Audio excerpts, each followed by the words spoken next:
On May 8, 2025, the world witnessed a momentous event, the election of Cardinal Robert Francis Provost as Pope Leo XIV, the first American ever to hold the papacy. White smoke billowed from the Sistine Chapel at 6:07 p.m. local time, and cheers rang out in St. Peter's Square as pilgrims realized history had been made.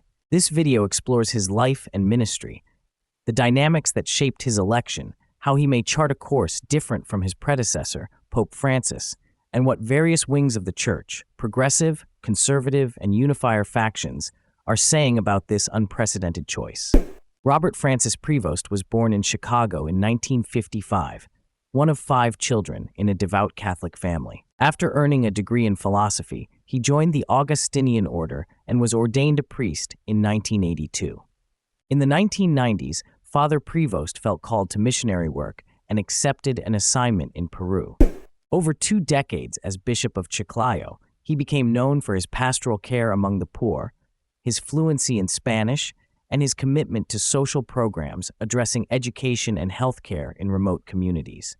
In 2023, Pope Francis elevated him to the College of Cardinals and appointed him prefect of the Dicastery for Bishops, effectively the Vatican office that evaluates and recommends candidates for every new bishop around the world.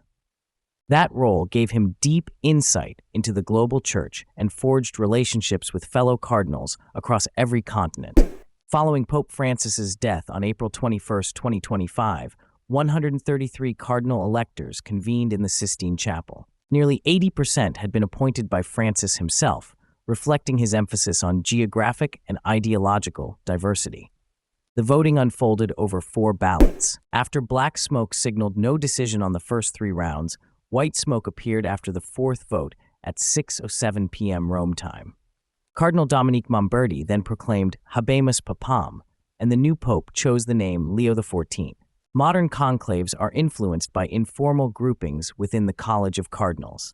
Progressives sought continuity, with Francis's emphasis on social justice, environmental stewardship, and outreach to marginalized communities. They valued Provost's Peruvian missionary background and pastoral sensibility. Conservatives wanted a return to traditional doctrine and stricter liturgical norms. They viewed Provost as moderate but acceptable, given his Augustinian formation and administrative experience. Unifiers prized someone who could bridge divides, an American with global experience rather than an Italian insider. Provost's broad resume appealed to this group. Italian favorite voices were muted.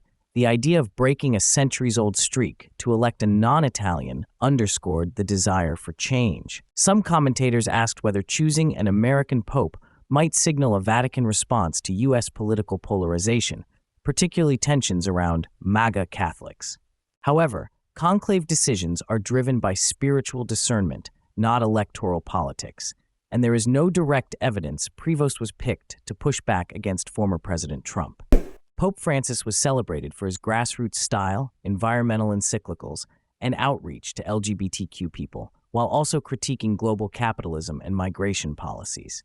Provost, by contrast, is viewed as a managerial pope. As former prefect for bishops, he knows Vatican bureaucracy inside out and may streamline bishop appointments with an eye toward doctrinal balance. His time in Peru suggests he will continue Francis's emphasis on the peripheries, but perhaps with more institutional discipline. Sources describe him as doctrinally moderate, less flamboyant than Francis, more reserved in public pronouncements, yet open to dialogue. This blend could reassure conservatives seeking clarity on doctrinal questions, while giving progressives confidence that social outreach remains a priority.